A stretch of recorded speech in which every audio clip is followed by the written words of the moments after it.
Hey, thanks, Sam. And hello, everybody. I'm glad you've tuned in today. We're going to be talking about two proposed rules from the Consumer Financial Protection Bureau that came out on August 15th. And the common theme between the two rules is that each of them is spawned by provisions in the Dodd-Frank Act, and they also each deal with appraisals. But the similarities end there to a great extent. One of the proposed rules would amend Regulation Z, and interestingly, and Jack and I kind of scratch our head about why they did this, Congress required the rulemaking for this particular set of provisions that amends Reg Z to be done on an interagency basis. So that's how that was done. And then the other proposal would amend Regulation B, and Congress provided that rulemaking was to come from the CFPB all by itself.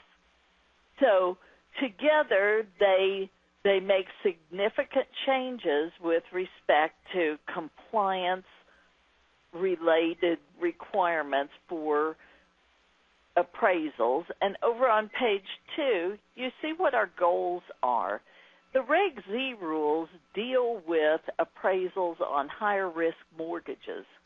So one of the things you need to figure out is, what is that?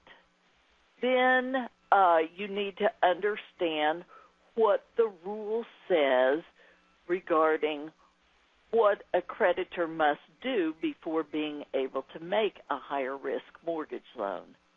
Then with Regulation B, when you have an application for credit to be secured by a first lien on a dwelling, you need to understand that there are certain requirements as far as appraisals. Since way back when, you've been giving some notices, but the way this is done is going to change now. So even if you're the type of bank that's been routinely providing a copy of valuations or appraisals, you still are going to have some modifications to the way you do business. And there's a new waiver that we're going to talk about, because this part of the new appraisal requirements is going to perhaps affect your timing for consummating your loan, because it'll require copies of valuations and appraisals to be given 3 business days prior to consummation. But there's a waiver, and we'll talk about all of that in detail. What we'll take up first, as noted on page 3, are the amendments to Regulation B. And Regulation B is the reg that implements the Equal Credit Opportunity Act. The CFPB took over jurisdiction from the Federal Reserve back about a year ago, I guess more than a year.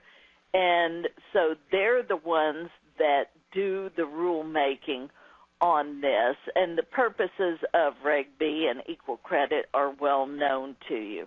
If you turn over to page 4, the proposal on the Reg B appraisal requirements was 58 pages long, came out in August. The comment deadline is October 15th, and they will plan to finalize the rule by January of 2013. Now, they'll come out with the final rule. When they actually make compliance mandatory is still to be determined. But there's some things in here that you might want to have a say-so in. So let me put a plug in real quick for a new forum that we established on Bankers Online about a week ago.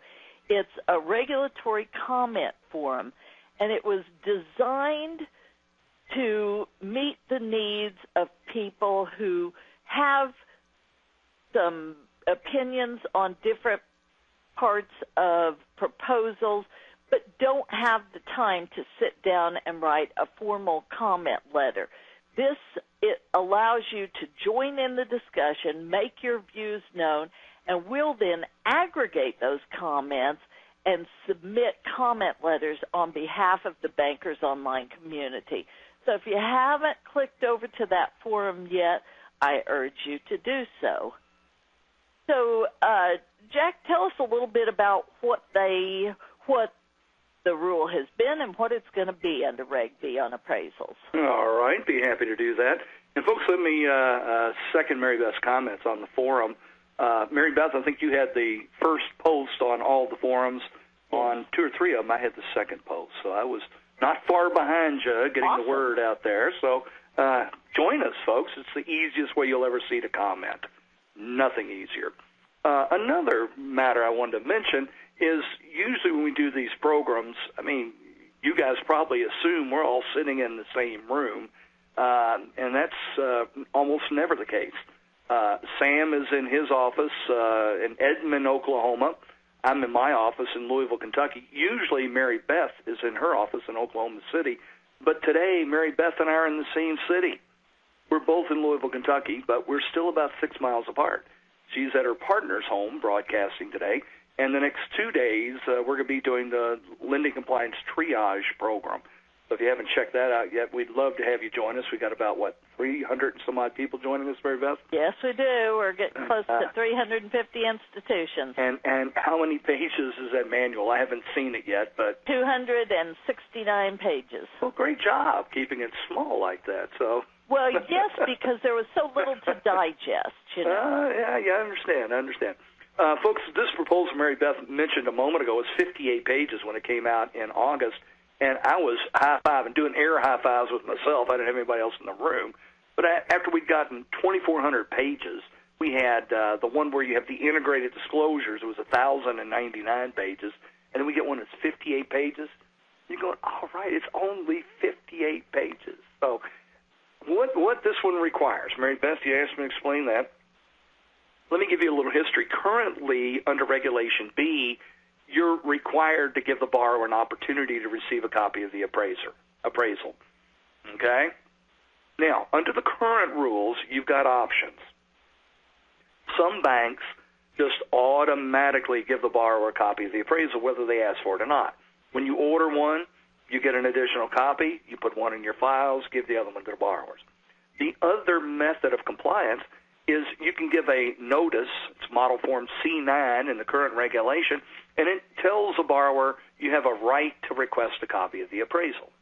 That notice has to be given any time from when they apply up to the time when you notify them of action taken on the loan. You've got a big window within which you provide the notice. So you provide them the notice, and then if they ask, well, hey, this says I can get a copy, I'd like a copy, then you'd provide them with a copy. So you can do it either way under the current reg. Under the new rule, let me give you the quick view, and then we're going to dig into all the detail here. But under the new rule, you have to give them a notice. There's a model form, and interestingly enough, it's still Model Form C9, but it's a revised Model Form C9. We'll look at that a little later. But, you give them a notice, and you're going to have to give them the notice within 3 days of application. All right? And then you don't just wait for them to ask. Whether they ask or not, you have to give them a copy of the appraisal, and you have to give them that 3 days before closing. So it's all very similar to what we're doing now. There's a notice, and you got to give a copy. But the rules are different. The requirements are different. The details different. And let's get into some of that. So on page 5, okay, and let me see if I can get the slide to move here. Very good. You talked about the overview. There, I'm behind you. And the first thing I'd do is make a little note to yourself, the borrower is not required to request it. Yeah, very good. All right, so you've got to give them, top of page 5, you have to provide them with a copy of the written appraisal or evaluation. And we'll get into some terms here in a little bit, but whether it's an evaluation that you prepare yourself or a third party prepares, or it's an appraisal prepared by an appraiser, you got to give them a copy of that. But you only have to give them a copy on a loan that is a first lien secured by a dwelling. Under the current rule, you have to give it any time you have a loan secured by a dwelling, first lien or subordinate lien. So they're actually narrowing it down a little bit. If it's a second mortgage or subordinate lien, you don't have to give them the copy anymore. Under the current rule, you would. So they're tightening things up a little bit there. Again, you got to provide the notice promptly, generally within 30 days of receipt, 30 days of when you get it from the appraiser.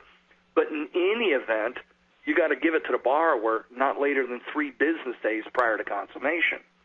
So, if you have a situation where you get the appraisal today and the borrower wants to close tomorrow, you may be able to do that, but you're going to have to give the appraisal and then wait 3 days to close unless they waive, and that's kind of the next topic here. The applicant can waive their right to getting the copy 3 days before closing.